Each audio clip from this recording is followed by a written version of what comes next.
وَلِلَّهِ مَا فِي السَّمَاوَاتِ وَمَا فِي الْأَرْضِ وَلَقَدْ وَصَّيْنَا الَّذِينَ أُوتُوا الْكِتَابَ مِن قَبْلِكُمْ وَإِيَّاكُمْ أَنِ اتَّقُوا اللَّهَ وَإِن تَكْفُرُوا فَإِنَّ لِلَّهِ مَا فِي السَّمَاوَاتِ وَمَا فِي الْأَرْضِ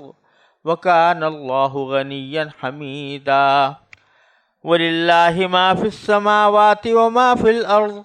وَكَفَى بِاللَّهِ وَكِيلًا إِن يَشَأْ يُذْهِبْكُمْ أَيُّهَا النَّاسُ وَيَأْتِ بِآخَرِينَ وَكَانَ اللَّهُ عَلَى ذَلِكَ قَدِيرًا مَنْ كَانَ يُرِيدُ ثَوَابَ الدُّنْيَا فَعِندَ اللَّهِ ثَوَابُ الدُّنْيَا وَالْآخِرَةِ وَكَانَ اللَّهُ سَمِيعًا بَصِيرًا۔ ان آیات کریمہ کا ترجمہ یہ ہے کہ اور آسمان اور زمین میں جو کچھ ہے اللہ ہی کا ہے۔ ہم نے تم سے پہلے اہل کتاب کو بھی اور تمہیں بھی یہی تاکید کی ہے کہ اللہ سے ڈرو، اور اگر تم کفر اپناؤ گے تو اللہ کا کیا نقصان ہے، کیونکہ آسمانوں اور زمین میں جو کچھ ہے اللہ ہی کا ہے، اور اللہ ہر ایک سے بے نیاز اور بذات خود لائق تعریف ہے، اور آسمانوں اور زمین میں جو کچھ ہے اللہ ہی کا ہے، اور وہ کام بنانے کے لیے اللہ ہی کافی ہے۔ اگر وہ چاہے تو اے لوگو تم سب کو دنیا سے لے جائے اور دوسروں کو تمہاری جگہ یہاں لے آئے، اللہ اس بات کی پوری قدرت رکھتا ہے۔ جو شخص صرف دنیا کا ثواب چاہتا ہو اسے یاد رکھنا چاہیے کہ اللہ کے پاس دنیا اور آخرت دونوں کا ثواب موجود ہے۔ اللہ ایسا ہے کہ ہر بات کو سنتا اور ہر چیز کو جانتا ہے۔ ان آیات میں اللہ تبارک و تعالی نے قرآن کریم کے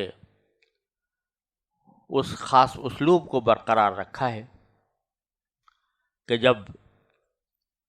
کسی چیز کا حکم دیا جاتا ہے یا کسی چیز سے روکا جاتا ہے تو اللہ تبارک و تعالی فوراً انسان کو تقوی کی طرف متوجہ فرماتے ہیں، اور اللہ تبارک و تعالی کی قدرت، اس کی حکمت اور اللہ تبارک و تعالی کی خشیت دلوں میں پیدا کرنے کے لیے مختلف عنوانات اختیار فرمائے جاتے ہیں، جس کی وجہ یہ ہے کہ نرا قانون اور عدالتی محکمے اور تعزیراتی سزائیں صرف یہ چیزیں کسی قانون کی تنفیذ کے لیے اور اس کو صحیح معنی میں بروئے کار لانے کے لیے کافی نہیں ہو سکتی۔ قانون اسی وقت میں فائدہ مند ہے اور اس کا نتیجہ صحیح نکلتا ہے جبکہ دلوں میں اللہ جل جلالہ کا خوف ہو، تقوی ہو، آخرت کی فکر ہو۔ چنانچہ اگر دنیا کے قوانین کو دیکھا جائے تو اس میں یہ ہے کہ فلاں جرم کی یہ سزا ہوگی، لیکن وہ سزا اسی وقت تو ہوگی جب مجرم پکڑا جائے، پولیس اس کو پکڑ لے اور پھر اس کے اوپر مقدمہ چلایا جائے، اور مقدمہ چلانے کے بعد اس کو مجرم قرار دیا جائے، تب سزا ہوگی۔ لیکن ایک شخص اگر تنہائی میں کسی جرم کا ارتکاب کر رہا ہے یا اندھیرے میں کر رہا ہے، کوئی گواہ نہیں ہے، پولیس بھی پکڑنے سے قاصر ہے، تو اس کو جرم سے کیسے روکا جائے گا؟ پھر اگر پولیس والے بھی ہیں، محکمے بھی ہیں، لیکن رشوت عام ہے اور اس رشوت کی وجہ سے قانون کو خریدا جا سکتا ہے، پولیس کو اور محکموں کو خریدا جا سکتا ہے، تو جرم کا سدباب کیسے ہوگا؟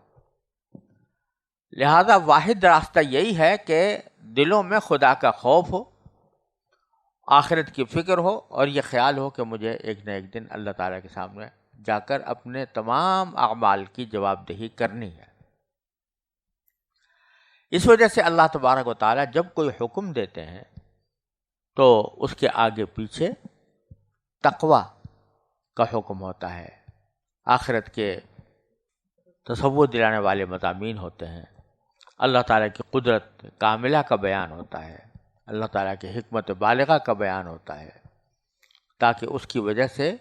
دل میں اللہ تبارک و تعالیٰ کا خوف پیدا ہو، اللہ تعالیٰ کے سامنے پیش ہونے کی فکر پیدا ہو۔ چنانچہ پچھلی آیات میں خواتین کے ساتھ برتاؤ کا جو تذکرہ تھا اور سلسلے میں جو احکام دیے گئے تھے، اور آگے ان آیات کے بعد عدل قائم کرنے کے لیے اور انصاف قائم کرنے کے لیے احکام دیے جا رہے ہیں،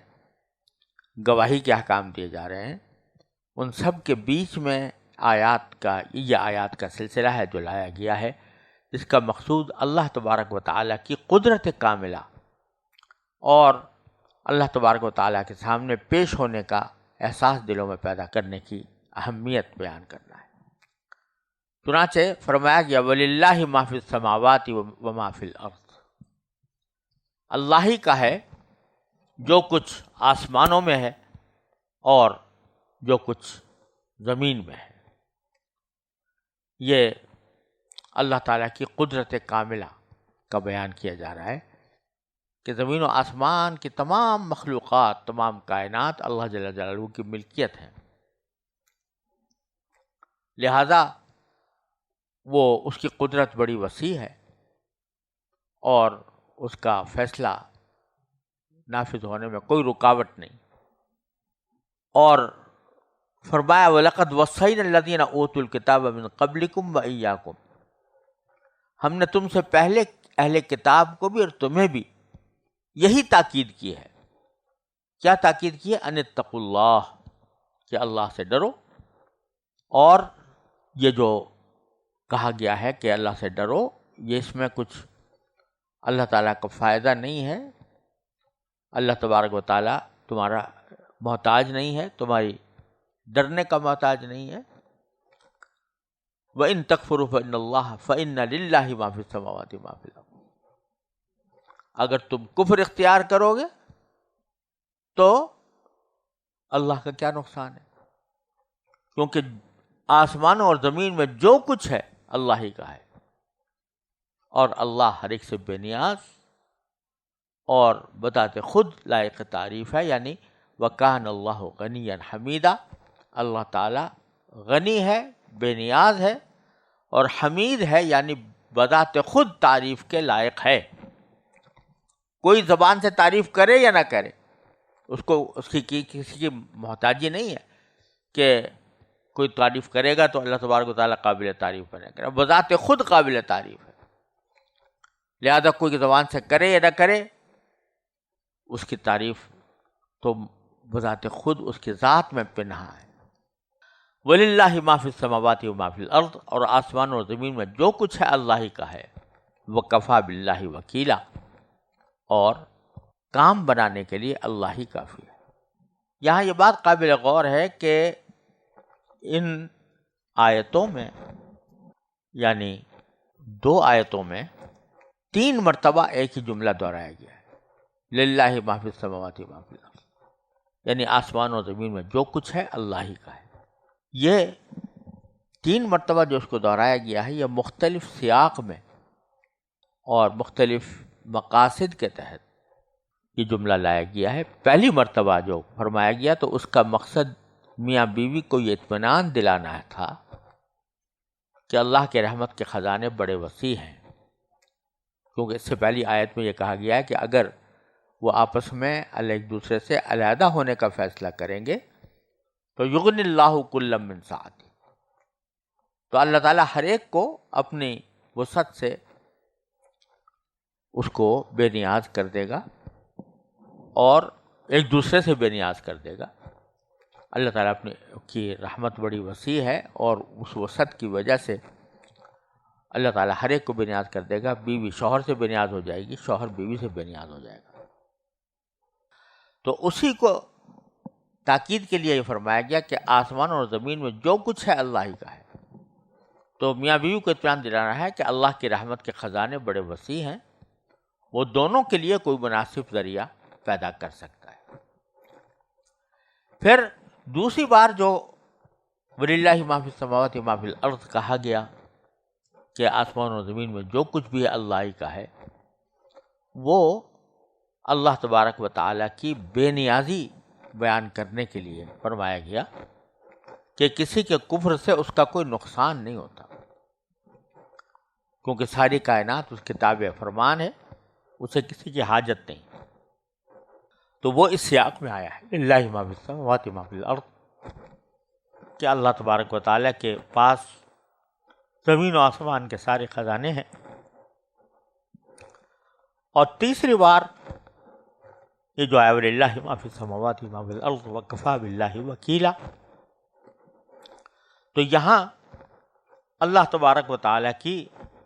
رحمت اور کارسازی کا بیان ہے کہ اگر تم تقوی اختیار کرو گے اور اطاعت کا راستہ اختیار کرو گے تو وہ تمہارے سارے کام بنا دے گا، کیونکہ اسی کے قبضۂ قدرت میں ہے جو کچھ آسمانوں میں ہے اور جو کچھ زمین میں ہے۔ تو اس طرح تینوں جگہ اس کا فائدہ اور اس کا مقصود مختلف ہے، لیکن حقیقت ایک ہی ہے کہ آسمان و زمین میں جو کچھ ہے وہ اللہ کا ہے، اللہ تعالیٰ کی ملکیت ہے۔ پھر آگے اللہ تبارک و تعالیٰ نے فرمایا کہ ان یشاء یذھبکم ایھا الناس ویأتی بآخرین، اگر وہ چاہے تو اے لوگو تم سب کو دنیا سے لے جائے اور دوسروں کو تمہاری جگہ یہاں لے آئے۔ اللہ تبارک و تعالیٰ تمہارا کوئی محتاج نہیں ہے، لہذا اگر تم کفر کا راستہ اختیار کرو تو اللہ تعالیٰ کی قدرت میں یہ بھی ہے کہ تم سب کو فنا کر دے اور کوئی نئی قوم پیدا کر دے، تو اس کو تمہاری عبادت کی، تمہاری اطاعت کی کوئی حاجت نہیں۔ وَكَانَ اللَّهُ عَلَى ذَلِكَ قَدِيرًا، اور اللہ تعالیٰ اس پر خوب قدرت رکھتا ہے کہ تمہاری جگہ دوسری قوم کو لا کر آباد کر دے۔ لہذا تم اپنے فائدے کے لیے اللہ تعالیٰ کی اطاعت اختیار کرو اور اسی کی احکام کی پیروی کرو، اسی طرح زندگی گزارو، اور اللہ تبارک و تعالیٰ کو اس بات کی ضرورت نہیں ہے کہ تمہاری عبادت اس کی کوئی حاجت ہے، کیونکہ وہ دوسروں کو بھی لا سکتا ہے تمہاری جگہ جو عبادت کریں۔ پھر آگے ارشاد فرمایا کہ من کان یرید ثواب الدنیا فعند اللہ ثواب الدنیا والآخرہ، کہ اگر تم میں سے کوئی شخص دنیا ہی کی بات مانگتا ہو، یعنی دنیا کا ثواب چاہتا ہو کہ دنیا کے اندر میری بھلائی ہو جائے، تو اسے یاد رکھنا چاہیے کہ اللہ کے پاس دنیا اور آخرت دونوں کا ثواب موجود ہے۔ فعند اللہ ثواب الدنیا والآخرہ، فعند اللہ ثواب الدنیا والآخرہ، اللہ کے پاس آخرت اور دنیا دونوں کا ثواب موجود ہے۔ یعنی جب اللہ تبارک و تعالیٰ دنیا میں بھی تمہیں بہتری عطا کر سکتے ہیں اور آخرت میں بھی بہتری عطا کر سکتے ہیں، تو صرف دنیا مانگنا ان سے یہ تو بڑی ناقدری ہے اللہ تبارک و تعالیٰ کی رحمت کی۔ تو اس آیت میں یہ عمومی ہدایت دی گئی ہے کہ ایک مسلمان کو صرف دنیاوی فائدوں ہی کی فکر میں نہیں پڑا رہنا چاہیے۔ جب مانگے اللہ تعالیٰ سے تو بے شک دنیاوی حاجتیں بھی مانگے، لیکن ہر وقت دنیاوی حاجتوں ہی میں مانگتا رہے، بلکہ اللہ سے دنیا اور آخرت دونوں کی بھلائی مانگنی چاہیے۔ اور پچھلی آیتوں سے اس کا تعلق بظاہر یہ ہے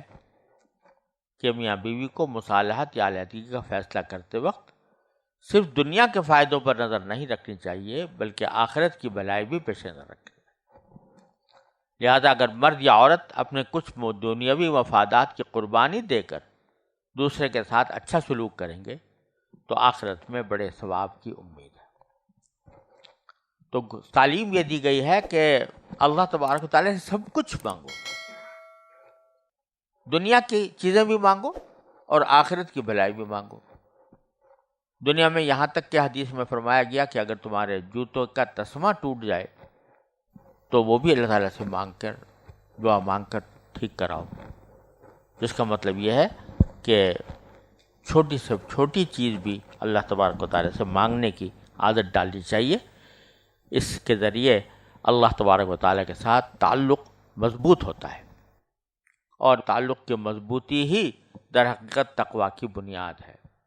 جس کے ذریعے تقویٰ پیدا ہوتا ہے. اور تقویٰ ہی در حقیقت ایمان لانے کے بعد سب سے بڑی انسان کی منزل ہے، کیونکہ اللہ تبارک و تعالیٰ متقین کو پسند فرماتے ہیں. ان اللہ یحب المتقین.